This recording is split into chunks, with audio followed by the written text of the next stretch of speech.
Hallo, ich bin Bianca, ich bin Krankenschwester und ehrenamtlich noch beim ASB Wünschewagen tätig.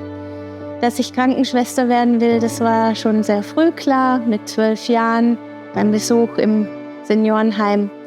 Und dann nach der Grundausbildung war ich auf Neurologie und lang auf einer Querschnittabteilung.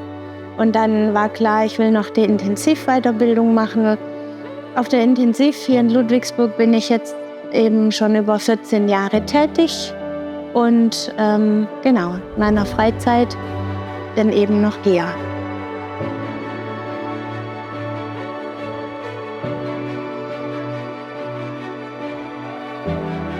Also die allererste Wunschfahrt habe ich und mein Mann eigentlich schon gemacht, lang bevor wir vom Wünschewagen wussten.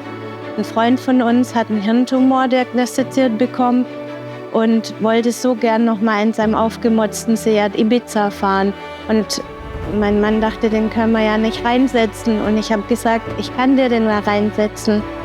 Und ja, gesagt, getan. Er hat dann noch die Seat-Freunde Ibiza initiiert, dass sie kommen.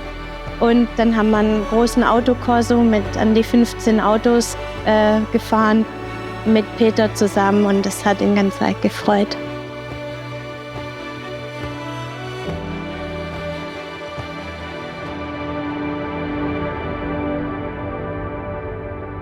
Als ich ein paar Jahre später dann auf das Projekt Wünschewagen hier in Ludwigsburg gekommen bin, in meiner Stadt, dachte ich, wow, das möchte ich machen. Bin 2017 zur Ehrenamtsschulung gekommen und dann auch relativ zügig zur ersten Fahrt eingesetzt worden. Das ging in die Ostsee, ging über 2 Tage.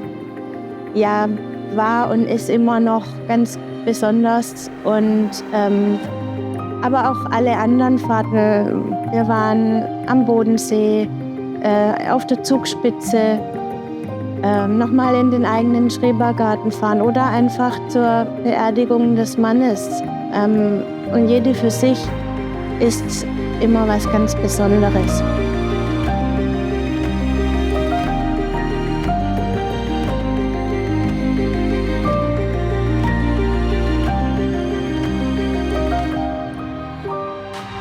Also es dürften jetzt so an die 16 Fahrten sein, die ich schon gemacht habe, die natürlich jede für sich immer was ganz Besonderes ist. Man bekommt von den Leuten natürlich unheimlich viel Dankbarkeit zurück.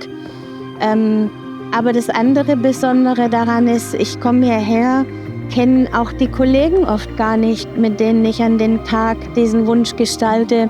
Aber meistens funktioniert man sofort im Team zusammen und hat einen schönen Tag.